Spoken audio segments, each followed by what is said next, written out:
It's Wednesday, April the 9th, 2025. Take a look at this.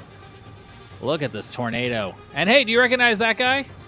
Kit is back, joining us live on the Carolina Weather Group, telling us about all the tornadoes they covered across the South this week. What a crazy week of weather it has been. Let's get started with the live edition of the Carolina Weather Group.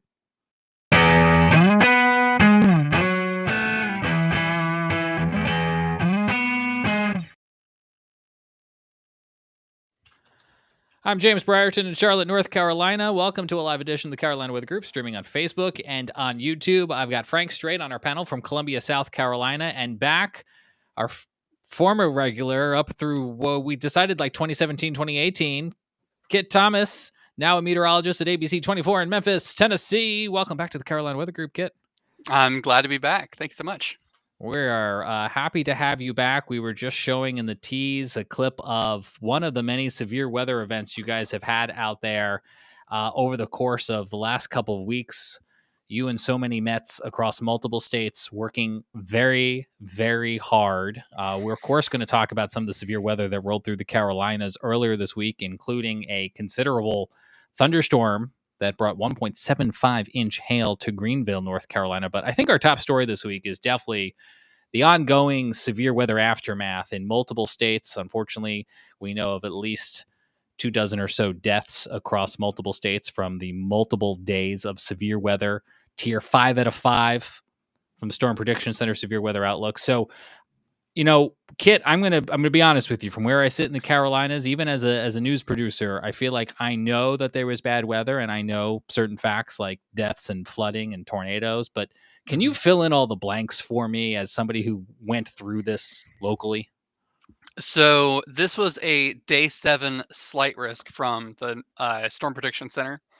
It was, I believe it was this one, the largest day 7 slight ever issued by the Storm Prediction Center. So over the week ahead of this event, which was, of course, last Wednesday, they continued to update and hone in and really put Memphis right in the bullseye. And shout out to them. They did an impeccable job with this event, forecasting, like I said, 7 days out. This came after Sunday. We had some severe weather. I don't recall if it was a level 3 or level 2, but we did have a tornado touchdown in Poinsett County, Arkansas. It was rated EF0, so it was not the main event that we were expecting for the week, but it was sort of our first one. We were like, okay, this one looks good. Wednesday looks bad, but we'll get to it when we get to it. Yeah, one at a time. This is going to be the big day. And then once we got to Tuesday, we had a moderate, and I did the thing you're never supposed to do and check the SPC update at 2 a.m. from bed. And I believe it was Broyles issued the high risk for Wednesday.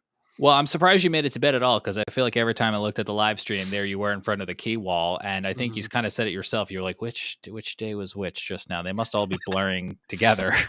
So Wednesday I came in at noon. I usually come in around 2. So I came in 2 hours early. We started up a live stream to carry a press release or presser from the Memphis Police Department. We started that around 2:30. And our first warning was issued. I was just looking at it. It was issued shortly after we started that live stream. We were like, all right, well, if we've got the live stream up, let's just let's start things up. And I've got it here. It was 2:46, the first warning of Wednesday. After that, they issued a PDS tornado watch, particularly dangerous situation, for massive hail, for tornadoes that will be long tracked, very strong, and I think it was 70 or 80 mile per hour winds. I don't have it in front of me. There was too much going on. Well, no, certainly. I can help a little bit because you sent me a bunch of stuff before we started, and I can pop some of this up on the screen. But like, these are some of the preliminary surveys: Arkansas, Mississippi, Tennessee. From your greater Memphis area, April 2nd and April 3rd. But like you just mentioned, I'm looking at EF3s with 160, 165 mile per hour winds. There's at least 4 of them on this one graphic. And then you've got a page 2 that even has more EF1s, EF2s of winds over 100 miles an hour. So, I mean, how is the community reeling from all of this? So there are several communities that were directly hit. If you go back one, the Selmer tornado, that one was a dramatic.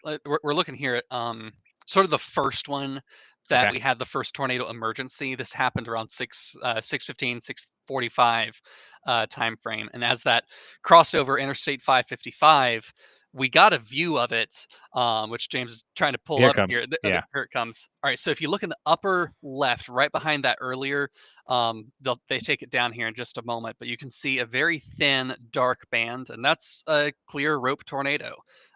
Props to our producers who are pulling this Right. so quickly to get this, but you can see just a quick cone, a few flashes illuminate it from behind, and then it sort of fades into the rain shaft. It's of course a south looking north view here, so we can't quite pick it out. But then as it jumps Look at forward, that. we get it illuminated by a bright flash. And that was it was shocking for us because last we saw it, it was this thin rope, and now it's this large cone with that dust coming up around the bottom. Um, Again, props to our producers and our editors for grabbing that so quickly. It's not Uh, easy to do. no, and we we realized here this is going to be the show of the day. Um, Yeah. Technically, it was because everything else that happened that became sort of outranking that came after midnight. Yeah. But Uh, what's so incredible because as weather nerds, we're looking at the debris mhm, detector here, as you called it, right? right. We're looking at that radar signature and we're like, whoa, look at those colors. But nothing on a radar is ever going to be as impressive as just seeing is believing. hmm And there's a lot of research about that. Of if you can show the tornado, people take action faster. And so we were really glad that we had this resource from Arkansas DOT. Of course, this is actually velocity. I mentioned it, but I'm the way I had to do it in the graphic system. I had to manually flip it back and forth. Sure. Um, but the debris ball quickly showed up near Bay, Arkansas, right past I-555. Eventually, it went past Lake City, Arkansas, there, and we got a viewer who sent in this video. And here in the clip here, I'm actually like analyzing, like, this is the tornado. We did this at 10 o'clock. This was about 4 hours later. Um, but you can just see the massive wall cloud, the tornado itself. There were some horizontal vortices, the cyclonic vortices on the side of that, which of course only happens in large violent tornadoes. It was astounding to look at. In the comments of this video, I have gotten some negative reviews of calling it beautiful and terrible. There's nothing. Impressive. Yeah. Right, right. And Right. and I don't say that to glorify it or say that it is a good thing. It's just this is such pure meteorology come to Hmm. fruition that's where I find that incredible nature of it. Of course, you can see power flashes with that. So far, this has been rated EF3, 160 I believe 160. If I swap back over, I can confirm that. So You'll know better than me it's on which one it is on your chart. yeah, so this was the EF3 150, Lake City. Now Bay Okay. Village was surveyed at EF0. Eventually, that same storm, and from what I understand of the debris detector, the correlation coefficient drop, I believe it was continuous. This is from the National Weather Service. Of course, it's preliminary, so they may not have connected that yet. Um, but they haven't given all the details on that. But uh, I'll take you to the next one of Senatobia, Mississippi, which is highest end EF3 so far. Um, Senatobia was a bear of its own. Unfortunately, it came out much later that the outdoor warning sirens did not go off for their tornado Mm, warning. And this is an unfortunate thing. Of course, this is why we urge people to have multiple ways to get warnings, and those outdoor warning sirens aren't intended to wake you up. even But when that they're is working. right. That's of course something that a lot of people will hear and then realize, okay, action needs to be taken. And so with those not going off, um, we don't know what the impact was, but it was a clear need to repair as part of their recovery efforts. That is going to be top of mind for them. Um, so that's a one scary situation. Of course, this was also at night. The Bay Village to Lake City tornado, that was kind of our last storm that we had a good view of in the daytime. And this continued well past sunset, which is around 7:30 or so, I think. Um, then continuing down the list, Selmer, Tennessee. This was a storm we had confirmed for a while. And this was actually the storm that had our first tornado emergency issued of the evening. Excuse me, this was the second, because Lake City got a tornado emergency. Um, but the one that eventually went to Selmer, as it was coming out of Mississippi, um, and again, this is where these are preliminary results. I'm not certain if the Sladen Grand Junction tornado there, just below Selmer. Um, the thing is, we had multiple warnings over the So same areas. right. So as a meteorologist, how do you handle that when you're trying to communicate to multiple communities at the same time? So the thing that I've resorted to for tornado emergencies specifically is I just read exactly what the National Weather Service says. Um, of your life is in danger. This will wreck homes. Like I forget what their script is for Right. it, but Something they like have that. it in every emergency. Um, and it is very strong language. And I'm just like, I'm just going to exactly quote the National Weather Service because they say it best. And then just to push forward, like, your life is in danger. I know we're talking about, I frequently say, treat every tornado warning the same. You should not treat a tornado emergency the same because this is where we know this will kill someone. And we don't like using scary language, especially in the lead up to something. We say be prepared, not scared a lot. Yeah. But when we know it's heading to a town, we've got a 2 mile wide debris ball, and this is a violent tornado. You have to sort of change your mindset into, people's lives are now immediately at risk. And when we had that first tornado emergency come through Selmer or Grand Junction and eventually went through Selmer, another storm came right behind it, and another, and another. There were, I think, 4 storms that went over the same communities, possibly 5. Again, the count in my head was it was tough to keep count, but um, once we get to the second warning there that I sent you, James, um, some of these communities we were already hearing reports of damage in places like Grand Junction, in places like Selmer, and I've never heard a broadcast meteorologist giving this kind of messaging, but I basically said, if you just had a tornado warning, this is a new one. Right. Don't think that it was accidentally reissued. Don't hit the snooze button on it. This is a new tornado that could do exactly what just happened 20 minutes ago. I can remember a couple years ago at the day job at WCNC, our app automatically sends alerts, but then we'll send news alerts ourselves on top of that. And Mhm, to your point, kid, I remember even here in the Carolinas, somewhere in the foothills, I was like, yet another or mhm, like a second tornado warning. Like, this is not like if you went to your safe place and you came back out, you need to return. mhm. I said exactly that. And I realized people might not have a safe place because you Hmm. think EF3, EF4 damage, you're removing exterior walls, you're removing roofs. So Right. where we tell everyone to go, interior closet, those are now exterior walls. And I had that realization on air, and I basically said, neighbors, if you have a neighbor who just got hit, go find your neighbors and invite them to your shelter. Hmm. Um, and that, to me, it was sort of an out of body experience. Hearing myself say something like that, you just got hit by a tornado, another might be coming. The second and third ones, it looked like they, at least by the vortex signature, they skirted around Selmer. Um, but Selmer is a place where we've sent several reporters already.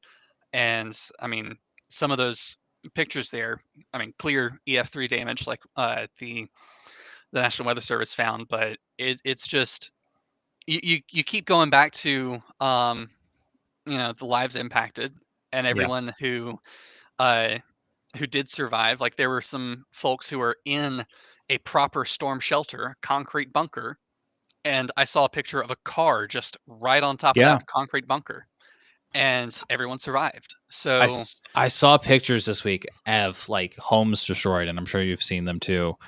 Where all that was left was hopefully the safe place, the mhm, closet, the bathroom in the middle of the home, and just the power of these storms. And while the tornadoes get a lot of headlines, you guys also had widespread flooding. You were a mhm. part of the same storm system that people maybe have heard of from Ohio or Kentucky. Like, here's a look right now at the National Weather Service office in Paducah, Kentucky. And for our audio listeners, this is days after the event, and they've still got all those orange or the green flood warnings up. You guys had flood emergencies for Memphis too, on top of the Mhm. tornadoes. Yeah, so Thursday was our only dry day, if I remember correct. It might have been Friday. Um, uh, yeah, I think it was Your Friday. confusion is half of the explanation. Actually, it's like point in case. Yeah. Um, so we had the first wave Wednesday, I believe a second wave Thursday. Friday was our calm day where everything sort of dried out. And then Saturday we had another day. So there's the storm prediction center, high risk, and there's the weather prediction center, high risk. That's a 4 out of 4 scale for flash flooding. Mm-hmm. And we had, I believe, for the event, there were 4 days in a row of high risks, but the second or third day was back into Arkansas, so it was less for us. But we had already had over 6 inches, I think over 8 inches of rain, maybe up to 8 inches of rain, just from the first 2 days. We dried out the third day, and then the fourth day, every stream was already filled to the brim. And so immediately we started getting widespread flash flooding. I actually have that stat, James, Oh, for do the you? 4 day. Okay. Yeah, for the 4 day. um, I had put in our DM any way to know the total multi-day rain total. yeah, so we had, of course, the heaviest rainfall from it came on that final day. And When you're really just thinking I enough find is enough. right. And Yeah. everyone's already seen like a few flash flood warnings. Once we got that flash flood emergency, it was like we had to sort of uh, reframe the emergency um, language that we had been telling folks from the past couple of days of this is where we don't want to hide. We hide from the wind, we run from the Yes. surge, is what we say for hurricanes. So And I this is like, started using that analogy for the flash flooding. and I was going to say, Frank, am I crazy? But everything Kit has said in the last 2-3 minutes is giving me like Helene level flashbacks. Frank is muted. He's pulled what we call a Scotty, but I think he said absolutely. Scotty. Pull the Yeah. Scotty. Yeah, it does remind me a lot of Helene and having and the coverage I heard during that Mhm. reminds me of severe weather situations in like central Oklahoma, where Yeah. you get hit one time after another, and you also have flooding and tornadoes, and it's like, okay, what's your plan B for when your primary shelter is flooded? Yeah. Mhm, I need these people to flee the water, and mhm. I need these people to shelter in place from the wind. Yeah. Right. Yeah. All right. Here's Kit's rainfall totals. That's a lot of rain, Kit. Yeah, so over a foot of rain in 3 days. Remember, because the third day was technically no rain at all. So day one, day two, and day four, we got over a foot of rainfall, which is, I think, 2 or 2.5 times the amount of normal rain we get in the month of April. Yeah. So all of that in 4 or 5 days. There were many streets that were underpasses that were flooded. There's still communities that now the rivers have risen and flooded. I think up in Obion County and Dyer County, Tennessee, which is the northwest corner, the Obion River is flooding downtown Dyersburg now. Earl, As the water's Arkansas flowing. is also, yeah, I think the St. Francis River, I think. Don't quote me on that. But Earl, Arkansas was also seeing its main highway covered in water. And so they don't really have an in or out into Earl. Yeah, this Um, really, I mean, these numbers do very much make me flash back to 6 months ago with Helene and prolonged coverage and the predecessor rain event, and then all of that water trying to flow downstream. The mhm, other thing that I think our audience will be familiar with, because Frank, I think it was just last week we were talking about it, and Kit mentioned it here. So, Kit, I guess maybe you've noticed it too. The SPC, the Storm Prediction Center from NOAA, they are on their A game this year with 5, 6, 7 day outlooks. mhm. I think that they've probably been pushing that later part of the forecast in like sort of the behind the scenes, the research side. They've probably been working a lot on the back end of things. I know the Hurricane Center has also been working on the back end to try to push it out to 7 days for their cone. Mm, A couple years ago, where I previously worked, we had Ken Graham, the former National Weather Service or National Hurricane Center director, now the director of NWS. Um, he said that one of the things he tried to push out from the Hurricane Center was a 7 day cone, and they just couldn't quite get it. Wasn't quite there yet. Um, but these long range outlooks, it takes development of the forecast, research to prove that it is scientifically significant to say that we can forecast accurately that far out. Um, and I think that this may be a sign that the forecast, even though they've had that 8 day outlook for several years now, I can't remember when they rolled it out, but um, clearly the forecasting I've never skill has seen it increased. populated 3 or 4 times this early in spring. It's Right. like, wow. Right. And I Well, think it's I think go ahead, part of Frank. it is that their confidence level is just higher than it used to be, and maybe they're just realizing that the models have gotten pretty good, and when they're in agreement, like they have Hmm. been a lot with some of these severe weather situations, that you just have a lot more confidence that you Yeah. can put that slight risk. 10, what is it, 15%, 30%? I can't remember what it is, Mhm. but what they Right. use for day 4 and out. But um, that they can do that, but and be more accurate with it on day 6 and 7 than like 10 years ago or 15, I guess, when they started Yeah. doing these Hmm. long range outlooks. I've been using the Colorado State machine learning tool they have. Mm. That Hmm. sort of it the Weather Service has their own version of this machine learning sort of whatever AI black box forecasting that they get down to, like they can populate a whole array of cities with the probability. Um, so of course, like you said, Frank, there's the 15%, 30%, moderates 45, I think high is 60%. Um, but they can populate down to the probability to the city. And they've got that in AWIPS, but the Colorado State machine learning program has that as well as just a single map. You can't really interact with it. But I was looking at that several days out, and it also honed right in on the Mid South for the highest risk of significant severe here across the Mid South.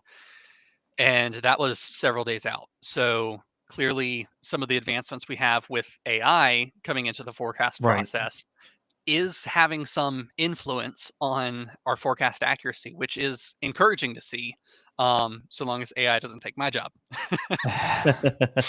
That's coming. I think it's coming. Hopefully, Well, hopefully not soon, but I think it's coming. I think You'll it'll get be these happening charming in good looks radio from very AI. soon. I mean, this is true. This is very true. I think it's also probably worth noting broadcast, public sector, private sector. There's fewer people working than there were even just weeks ago. And we're going to talk later on in the show about some new things we've learned about National Weather Service cuts and things. My point is only to, again, just appreciate National Weather Service, broadcast meteorologists, people working endless hours here for this life-saving information. And Mhm. you know, unfortunately in these events, we time and time again do see the loss of life. And sometimes I try to pause and remind myself maybe how much worse it would be if we didn't have what systems we had in place. And then, of course, in hindsight, you go, how do we improve it better for the next time? But a lot of people working a lot of Long Island's hours, yourself included, Kit, as we are just barely into April. Mhm. And we were on air for 14 hours day one. Our morning meteorologist, now our chief, newly promoted, bless him, he was up for 28 hours, at work for 27 of them. He came We will- in the morning of Wednesday, did not go home like he was supposed to, and started with the live coverage right with me. At 11 o'clock, I said, Trevor, we still have another few hours. The watch, I think, was until 2. And I was like, Trevor, let me take this solo for the rest. He's like, no, I'm not going to leave you with it. And of course, that's when Selmer happened right after then. And we had, 4 or 5 tornado warned storms crossing through the same communities over and over and over. So I'm glad that he volunteered to stay up 24 hours. But uh, that was jarring, and that was it was tough because we're a 2-person team and we had to come back in the next day and do it, and then do it the next 2 days after that. So something you're talking about, just sort of mental health on things. On Sunday, I woke up twice, heart racing, in a panic, fumbling for my phone, thinking I just missed a tornado watch, in sort of the post event, like go, go, go Yeah. mentality. I didn't realize it's Sunday, it's over. Yeah, because you're still racing. Mm-hmm.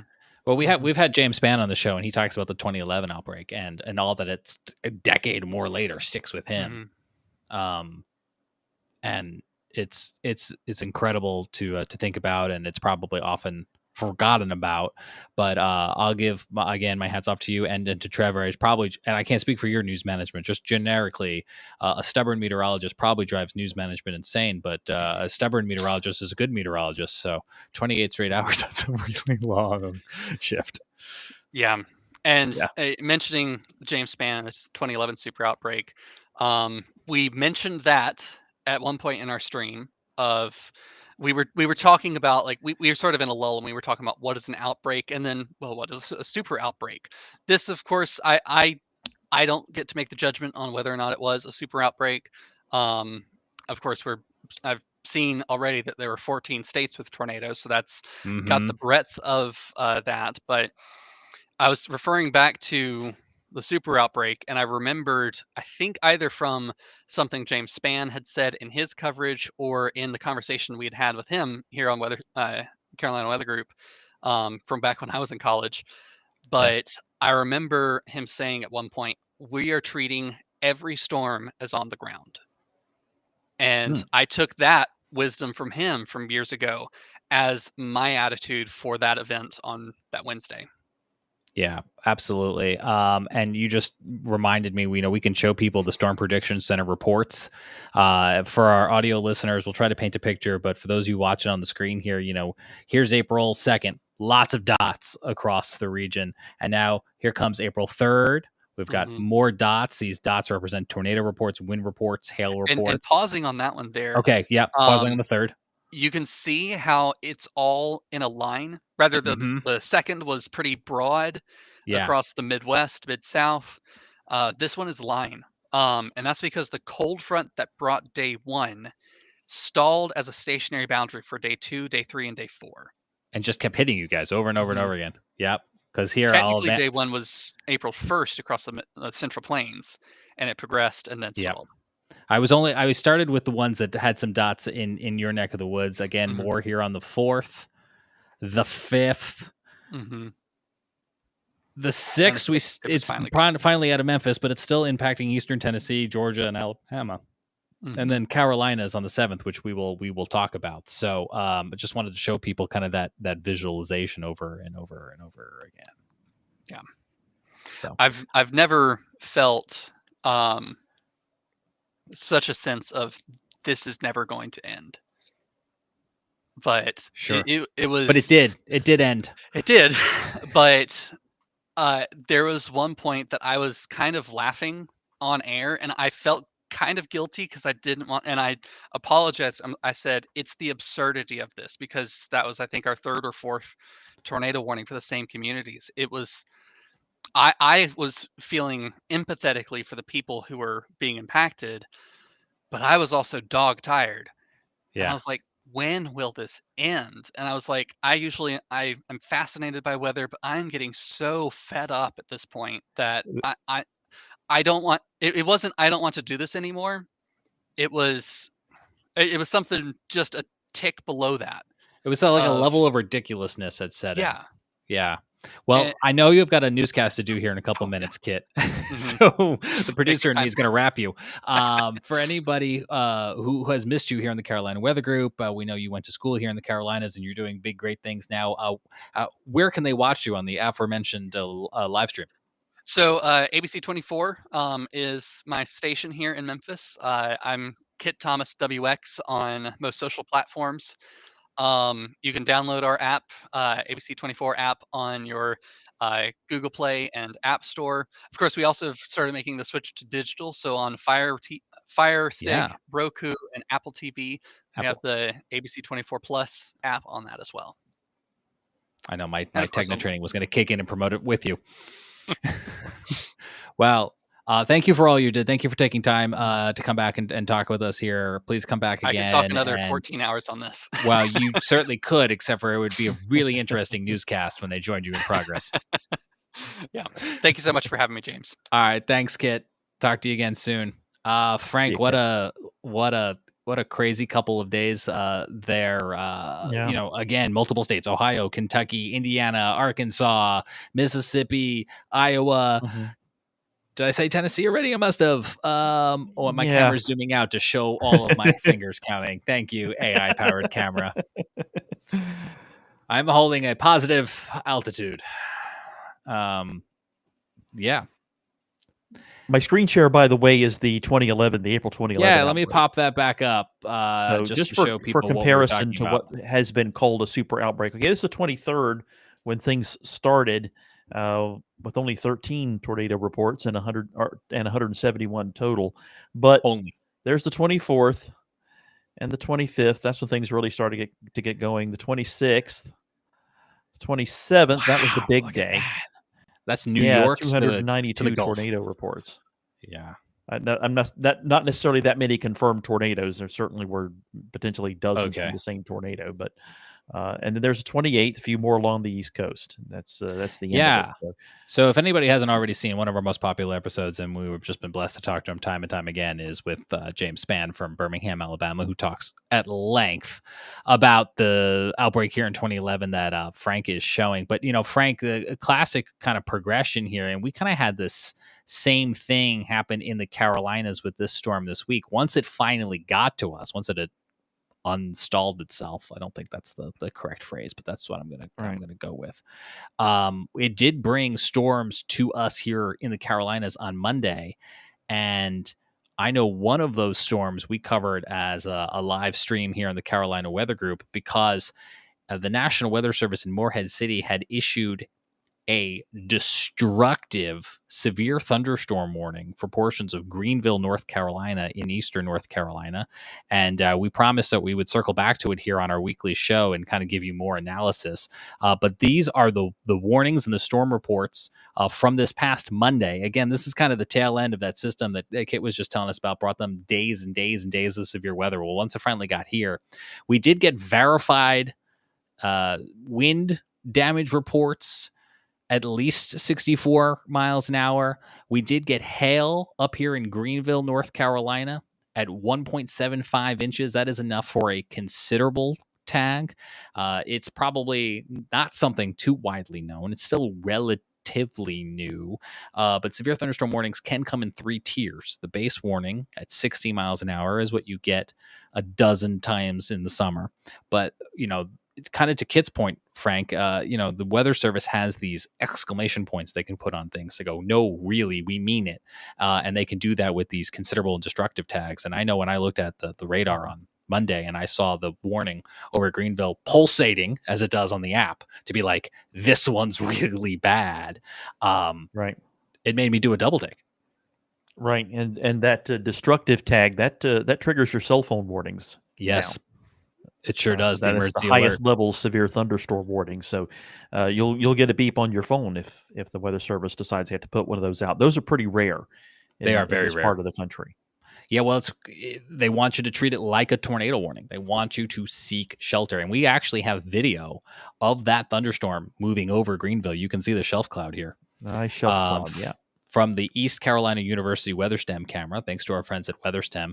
And we'll loop this again, and you can see the storm moving over the campus. And this was, again, after it had already done miles and miles worth of damage, because by the time it got to East Carolina University, that's up by the 1.75, and it's moving along a line that had already caused damage all the way back to the I-95 corridor. Matter of fact, the WeatherStem folks not only have this system here at the university in Greenville, but they also have a weather station that is over in Clinton at the Smithfield facility. And so, Frank, I wanted to show this, and maybe you can help me do some live time analysis here. But you can see, as we look at, this is the time lapse from Clinton as that same line of storms moves through. You can kind of see here just in a moment, the skies get dark. It's moving away from us, so you don't necessarily see the shelf cloud at this vantage point the same way. But look at the temperature drop right here at 3 o'clock in the afternoon. We went from 84 degrees all the way down to 67 degrees as that storm came on through. 50 mile per hour, 10-minute wind gust was recorded. I don't even know if that's the highest. That is just what I've sampled here as that storm system came on through. And then we can also look at the data from, and you can see again, here's that shelf cloud that came on through. We dropped from 85 degrees after peaking at almost 88 down to 68.8 degrees and at least 25 mile per hour winds. I wouldn't be surprised if that was higher, but I mean, these are powerful storms, Frank. Yeah, well, that's because it was essentially summertime out ahead of it. Yeah. We were having June-like warmth with temperatures up in the 80s. It was humid too, so there was ample thunderstorm fuel available for these storms to go really bonkers there in eastern North Carolina. I think the way you phrase that is so spot on. We went from summertime back to winter. Pretty much with this transition, because we've had freeze from warnings. June to late February's. Yeah, we went from destructive severe thunderstorm warnings to freeze warnings in some of these same places. And you've maybe have seen it if you've started a garden, if you're a farmer. Maybe you've taken action over the last 24 hours to protect your plants. I know we got down to like 37 or something here in Charlotte. If you're a golf fan, I think the Masters is having one of its coldest Masters mornings in Augusta there, because we got this cold snap. Maybe the last cold snap of the season as parts of the Carolina have started their growing season. Yeah, we'll talk about that in a minute, whether this will be the last word or not. For most of the Carolinas, looks like it will be. But this morning, a lot of places were at or below 32 across the foothills in North Carolina, definitely in the mountains. Some spots are in the 20s. And I think Greensboro was down to 32. I don't think any place that in South Carolina got down to 32. It was like 39 at GSP this morning. That was the coldest I remember seeing, but I didn't look at every spot there was to look at. The usual cold spots like Mount Sassafras and the higher spots, they might have got down to 32, but I don't think very many places did. But there probably was some patchy frost here and there in some wind sheltered areas in South Carolina. But will it be our last cold snap of the year? First, we got to talk about what's coming our way in the short term, which let's look at the satellite picture first. Oh, our new Goes East satellite pictures? That's what I was about to say. Our new I'm so sorry. East satellite. I spoiled it. That's right. You spoiler you. Anyway, yes, this is actually a new weather satellite. It was just launched last year. The original one that was launched in 2016, which was named GOES 16 and became the official GOES East satellite. That one has been replaced by a fresh new satellite, and I think the image quality is a little bit better from this one than from the old one, probably because it's a brand spanking new satellite. But anyway, that's what we're looking at here, a current infrared satellite view of the United States from our new GOES East satellite. And keep in mind, this is an infrared satellite picture. It senses temperatures rather than things you could see. But the colder things that are your brighter colors, those are your higher cloud tops.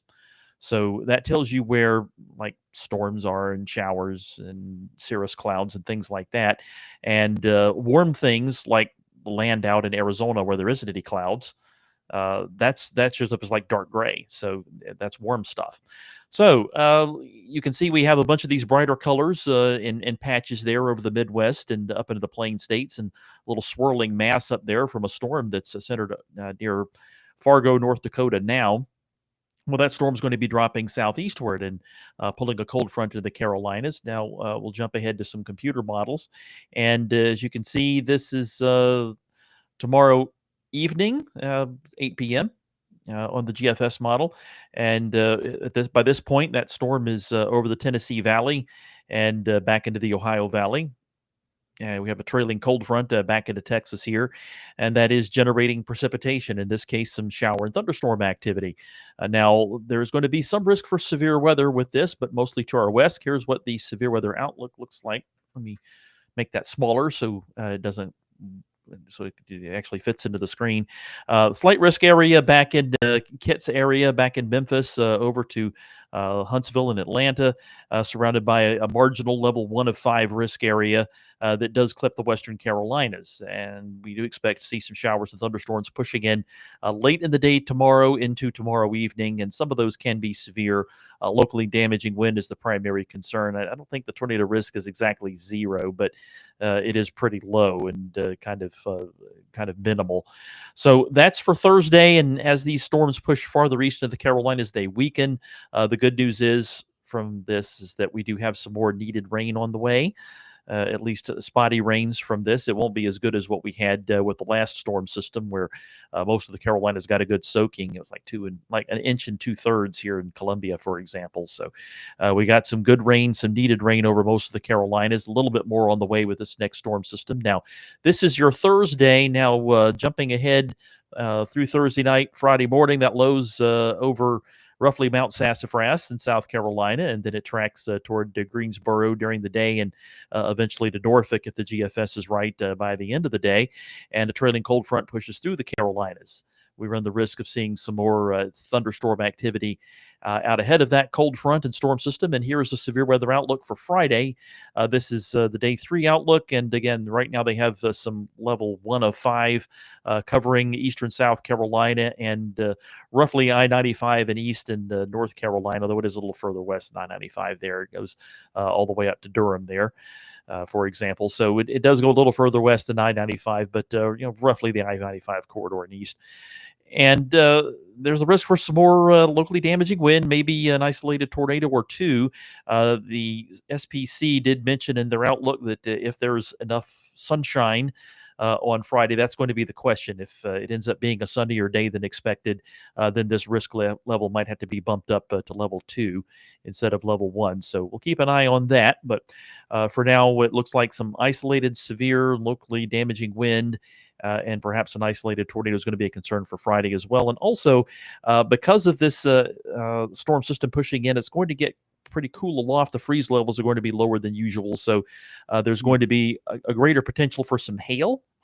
It may not be severe hail. It may end up being just a lot of people seeing small hail, but the potential is going to be there for some hail in addition to the damaging wind and isolated tornado risk there on Friday. Well, you mentioned bumping this marginal up to a slight with a chance of hail. That sounds like Monday all over again. And we saw how that overperformed. And I guess I can't guarantee it's going to overperform again, but drawing an analog of it can happen. We've seen it this week. Well, and this is prime time for severe weather. April and May tend to be the busiest severe weather months. So don't be surprised to see severe weather this time of year and have to make ready for it. Yeah. We will have our Carolina Weather Net streaming for you on our YouTube channel with free streaming, severe weather warnings, radar, and sky cams. You can watch it any place you watch YouTube, from your smartphone to your smart TV. It can be one of the several ways that you get severe weather warnings. But just like Frank said, and we talked earlier with Kit, it's always good to have more than one way to get severe weather warnings. Exactly. 2 it should be your minimum. By the way, behind the severe weather, another chilly shot comes in. Again, it doesn't look like it's going to be as cold as the one we just saw that brought us the frost last night and this morning and freezing temperatures in some areas. But there's your lows for Saturday morning, some 30s in the mountains, mostly 40s elsewhere in the Carolinas. Sunday morning, potentially down to freezing in the colder spots of the mountains, maybe high up, even a little colder than that. Could get cold enough for some frost. And outside of those colder spots in the mountains, and then maybe even into the foothills. Probably not cold enough for frost anywhere in South Carolina or farther east in North Carolina. But again, something to keep an eye on is that some of you may be protecting some tender plants again over the weekend. But cold enough for the fireplace. Cold enough for the fireplace, yes. Or the fireplace outdoors, if that's your thing. Well, speaking of it, may I use that as a transition? I don't want to cut off your forecast. I'm done. You're okay. I've done it before, and I didn't want to do it again on you. I wanted to talk about the fire weather, which we've had a lot of in the past few weeks, and you can do those outdoor fire pits because we have finally gotten the fire weather threat down to a good threshold, and wanted to update everybody on our two big fires. First and foremost, in upstate South Carolina, the Table Rock Complex, Table Rock and the Persimmons fire, 100% contained. That does not necessarily mean that the fire is out. It just means it is not spreading, and firefighters feel like they have it contained. So you can see here on your screen, if you're watching with us on YouTube and on Facebook, you can see the red outlines of where that fire line is, and they have that 100% contained, thanks in part to the return of humidity and the return of rain, and not those really dry, windy conditions we had for several weeks on edge there. In western North Carolina, the Black Cove fire is nearing 100% containment, 98% containment here on this Wednesday night for the Black Cove fire, the Deep Woods fire at 86%. So, Frank, it feels like we've been dealing with these fires for a month now, and I think we maybe have been discovered on 3/19, so almost, but they are nearing 100% containment. This is close, as you shared, to your folks there in Western North Carolina, so I'm sure they're also ready for this to be done. Yes, and they're happy to be able to breathe a little better now that there's not smoke in the air all the time. It certainly was not fun when those fires were going. I spent a couple of nights with my parents, thanks to the being in Asheville for that conference that I met Evan at there. But the air was quite smoky, and even indoors, there was a smoky smell, thanks to just the high concentration of smoke in the area. From there were 3 fires going on at the time. I think 2 of them emerged, and one of them might well be just playing out. The one that's on the north end of Lake Adger. Yes, they got that one that stayed on some private lands. I think it did not have any evacuations, and that was one of the first ones to. I think it did have a few evacuations on the north side of Lake Adger there, but it was not a large number of people. I think they're back home now. Maybe that was my recollection, that they were allowed to return first. It certainly got to the point where it was like, who's on first with all of these fires that were breaking out? Because we also know there were more than just these. We've just shown the big ones. There were dozens of smaller fires. I mean, there was one on right along 26 there in Spartanburg County, heading up into the mountains, that they managed to get that one put out quickly. Wildfires. Now, thank goodness, because it would have not been good if they had to shut down 26 for that fire, for example. Yeah, here's some video and photos that were shared out over the course of the last few weeks. And we know this took firefighters from across the region, even from areas where the fires weren't burning, from Charlotte, from Greensboro. They went over there to help on out to combat some of these fires. And I think in some of these imagery, we can even see the Helene scars as we're looking here, I think, at Table Rock. You can see the downed trees from Helene, which was causing all that, in part, excess fuel with the debris there laying on its side on the ground. Right. And seasoned wood, it had been down for 6 months when the fire broke out. So very dry. Very dry. Speaking of Helene, as we've been telling you here on the Carolina Weather Group, we want to keep our finger on the pulse of the recovery effort as we continue now, more than 6 months after the storm. Frank and Evan meeting in Asheville at a conference to mark the 6-month anniversary and going through over some scientific data. Well, another milestone as part of the recovery here, Norfolk Southern sharing that just this week they marked a milestone with a train passing in through Asheville's River Arts District for the first time since the storm. This was all underwater. They've been able to get not only their infrastructure back in, but this is a lifeline for rebuilding efforts to be able to move commerce. So the line between Asheville and Newport was amongst the hardest hit. Remote terrain, heavy flooding, and mountainous conditions wiped out entire stretches of tracks, the railroad said. And they, along with other railroads like CSX, have been working to rebuild their line. So, we talk a lot about trains on the show quite a bit, but I think this really is this is a commerce win for everybody to get this back up and running, Frank. Yeah, it is. And I guess I'll have to ask my son about that. I don't know if I've mentioned on Carolina Weather Group or not that my son is a conductor for Norfolk Southern. That conductor is the number 2 guy of 2 on trains these days, with the engineer being the lead guy. So that's what my son does for a living. He drives trains for Norfolk Southern. So I'll have to ask him about that. I don't think that is in his area. He tends to work more in Charlotte and Greenville and Spartanburg rather than Asheville. But it'd be interesting to hear his perspective on that. If I'm not mistaken, this archival video we're looking at from September, this is some of those same hard-hit areas where you can actually see the Norfolk Southern rail yard underwater from the flooding of the Swananoa River in the Asheville Arts District here. So kind of just to draw that comparison, this was the before, as certainly a lot of us have seen that imagery, but specifically here with the railroad in particular, you can see, their equipment, the tracks completely underwater, and then fast forward to this week, you can see they've got a service running again. I wasn't trying to say flash forward, but flash flooding was on my mind. Right. Here we are. Couple other things before we go this week. Another follow-up. This was something we had brought you, I think it was at the tail end of 2023 now, how time flies. But the National Weather Service in Columbia was one of a small handful of National Weather Service offices that were testing the use of artificial intelligence to auto-translate severe weather bulletins. The National Hurricane Center was using it for forecasting. We're not just talking Spanish, we're talking Chinese, we're talking multiple languages. We have a whole episode on this back in our Carolina Weather Group archive. The website and the like were actually being developed in Columbia, and Columbia was testing it for some of their localized severe weather alerts. Well, we have now learned through a variety of reporting and confirmation from the National Weather Service that as part of ongoing budget cuts at NOAA, this project is no more. It has been paused.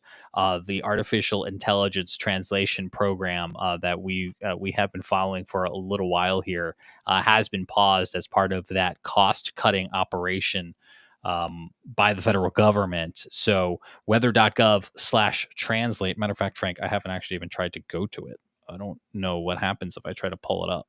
That's a good question. I haven't tried either. The translated text product functionality, anyway. may be interrupted after 3/31. Further details will be provided when available. I don't know that we'll really ever. But I can't click on them. I was gonna click on it to show you how. Oh no, there we go. So wow, actually, I gotta say, it had been a minute since I come back to this site, and you can see how many other offices besides Columbia had joined the testing. Greenville, Spartanburg, among them was one of them. Again, National Hurricane Center. It's an unfortunate loss of a potentially life-saving product using technology to reach our entire population. So maybe it's something that can come back in some form or fashion, but certainly if that was something that you or someone was relying on, it is currently not available. Yeah, and I can tell you that I can't speak so much about the other offices, but I can tell you that Columbia, they don't have time for testing anything right now. They're down like 7 bodies right now. Wow. I think it's 7. We know. So wow. They are very shorthanded right now. Yeah. They can barely keep the lights on. And the severe weather is not slowing down. So I don't know. I was thinking about this. I can only hope that with the accessibility of AI, like on our phones now, that if this was a service that people relied on, they might be able to come up with a workflow that works for them. But that is workflows, those one-off workflows like that are never as comprehensive, as well tested as an actual program. Because I remember when we talked to the National Weather Service in Columbia for our interview, and I'll have to go dig up the archival episode there somewhere again in 2023. They weren't just testing to see like how fast it could be done, but they were looking at specific dialects to make sure that the words translated, because they knew that this was only going to be an effective program if it was in fact something that people who natively spoke that language understood. Because we've probably all used Google Translate at some point or another, and it, Right. it gets you there, but there could be some very specific differences in meanings of those words that could change how you interpret them. Exactly. Like people up north might say garden hose, and down here a lot of people say hose pipe, and half the rest of the country would have no clue what you're talking about if you said hose pipe. I don't And know the same what you're thing talking. happens in other same thing happens in other languages. In Spain, they speak a different flavor of Spanish than they do in Mexico or Guatemala. Certainly. So they have to hone in on that, because we don't have a lot of people immigrating from Spain, but we do have a lot coming from Central America. So yeah, Spanish in Central America important. versus Spain is different. Right. And I like your English comparison as well too, between the North and the South, and you could use certainly other regions there too. Checking my list, Frank. I think that's my list for this week. It looks like it is. I can't think of anything else. I got to talk about what actual weather is going to happen for a while. That's why I'm happy. Yes. Where's Stormy? We haven't seen Stormy. She's actually been around. That's one thing. Another thing you don't see behind the scenes at Carolina Weather Group. But I have a new workstation, a new desk, and she's been here. She's been trying to be on my lap, but it's not a particularly good spot for her now. And I could pop it up. Do you want me to put the picture on? Oh yeah, go ahead. All right, I'm like looking at it. Like, let's see. Is there anything? I don't think I have too many intimate personal items in that picture. Think so. Yeah, there we go. No, there you go. It wasn't 100%. Obviously, the next investment is a new chair. I thought maybe it just had a really good backstory.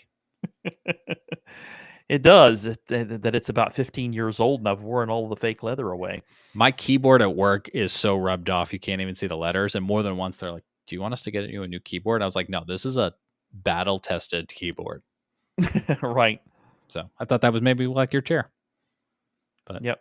Thanks again to all of you who support the Carolina Weather Group on YouTube memberships and on Patreon. You can see them here once again. We got Frank some new lights. We got Frank a new green screen stand.